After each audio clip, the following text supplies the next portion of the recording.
Welcome to easy electrical. So आज हम देखने वाले हैं inductive and conductive transfer. Basically ये है अपना inductive and conductive power transfer कैसे होती है ट्रांसफार्मर के अंदर। जैसे कि हमारे पास दो टाइप के ट्रांसफार्मर्स होते हैं, power transformer and auto transformer.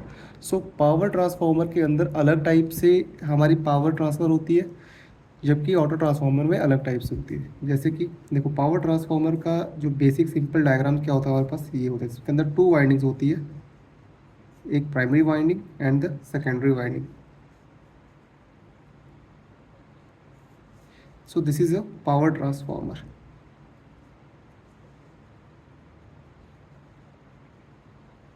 Okay. And auto transformer कैसा होता है, जिसके अंदर सिंगल वाइंडिंग होती है। उसी वाइंडिंग से हम एक टैपिंग निकाल के और उसको सेकेंडरी वाइंडिंग की तरह यूज़ करते हैं।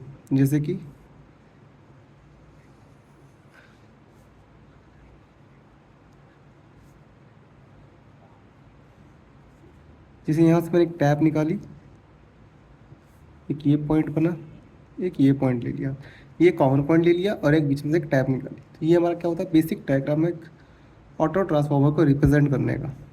ओके, सिंपली ये है हमारा power transformer.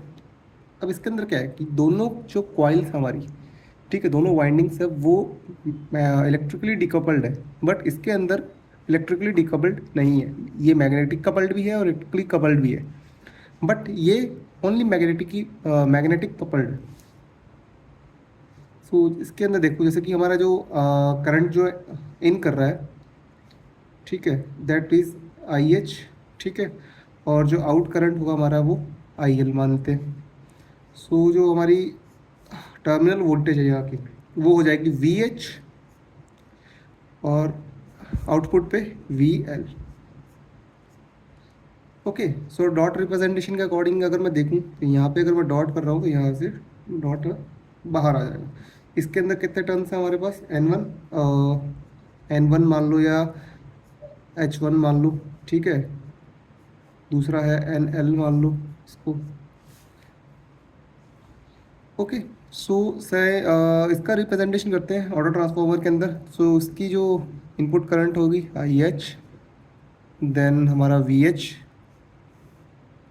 Okay, centre point ये आ गया हमारे पास, यहाँ से इनपुट हो रही करंट, और इसका ये हो गया आउटगोइंग के लिए I H, I L, sorry, और ये हो गया हमारे पास वी एल। ये हमारे कॉमन पॉइंट हो गया। एंड जो इनके टर्न्स होंगे, टर्न रेशियोज के लिए, ये एन एच हो गया हाई वोल्टेज वाइंडिंग की साइड में, और ये हमारा एन एल हो गया लो वोल्टेज वाइंडिंग की साइड में। तो ये वाले टर्न्स कितने बचे हैं, N H minus N L, simple.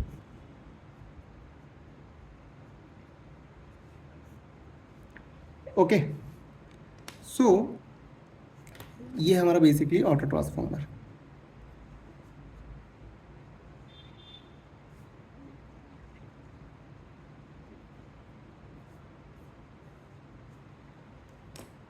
सो जो टोटल पावर ट्रांसफ़र हो रहा है जो पावर ट्रांसफार्मर के अंदर, वो क्या है, V L into I L, ठीक है। जो सेकेंडरी पे हमें आउटपुट मिल रहा है वही पावर होगी इसकी।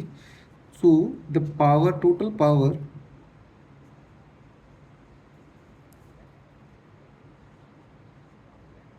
Transfer, that is V L I L. और यही क्या है हमारी ट्रांसफ़र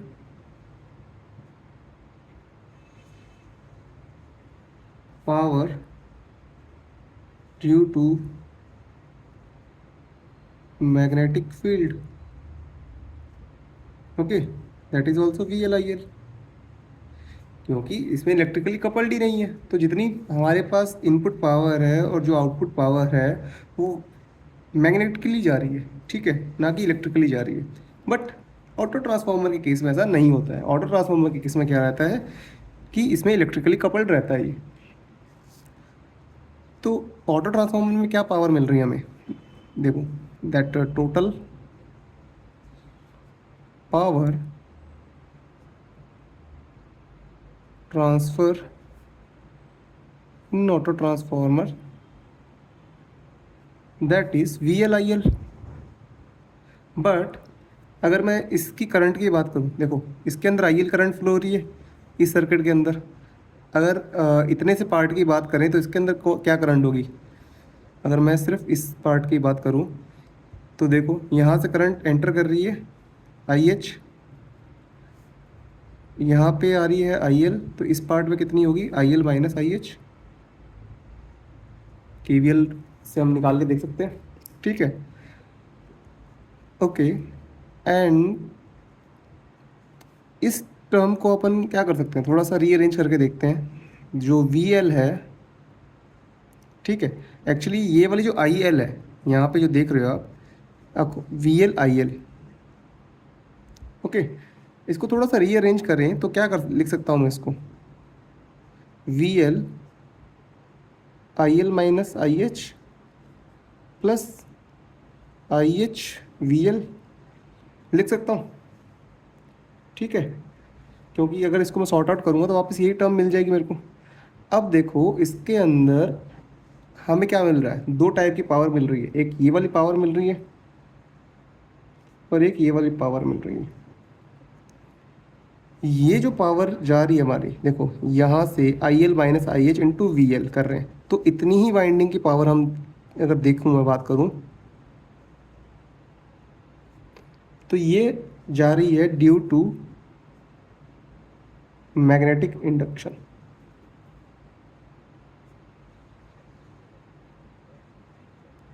ओके। और जो ये वाली पावर है देखो इसमें आई एच का कंपोनेंट आ रहा है एक, मतलब इनपुट करंट का एक कंपोनेंट इसके अंदर आ रहा है, तो ये इलेक्ट्रिकली ही भी पावर ट्रांसफ़र कर रहा है। तो ये क्या है हमारी कंडक्टिव और direct electric transfer,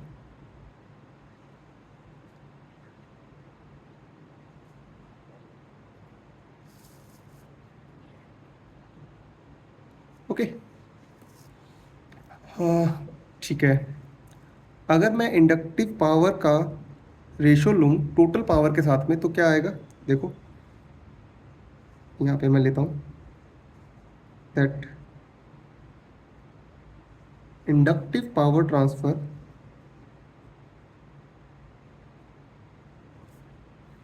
that ratio by total power transfer.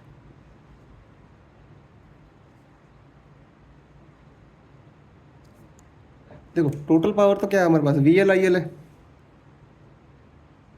ठीक है। और ओनली इंडक्टिव पावर कौन सी है हमारे पास, V L I L minus I H, ये इंडक्टिव पावर है।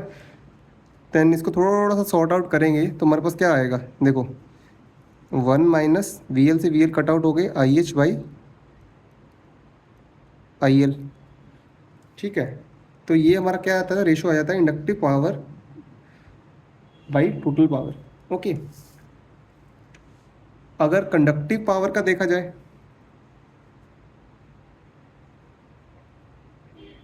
Conductive power transfer divided by total power transfer, that is also like क्या होगा bros, V I H V L upon में आई एल वी एल, तो V L से V L cut out I H by I L, okay. And जो हमारा पिछली video में हमने नोटेशन दिया था that I L by I H is a auto, इस रेशियो को हमने ए ऑटो से डिफाइन किया था टर्न रेशियो को, ठीक है। तो दैट इज़ द, हम इसको क्या लिख सकते हैं, वन अपॉन ए ऑटो, तो ऊपर वाला सेम क्या हो जाएगा, इसको हम कैसे लिख सकते हैं,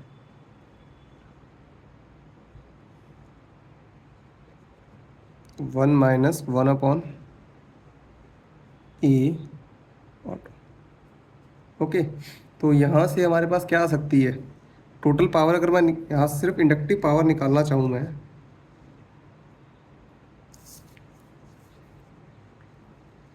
inductive power transfer that is one minus one upon a auto into total power transfer,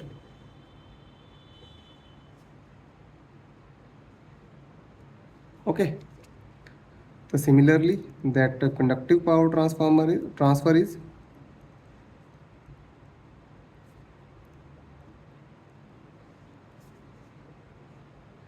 1/A auto into total power transfer.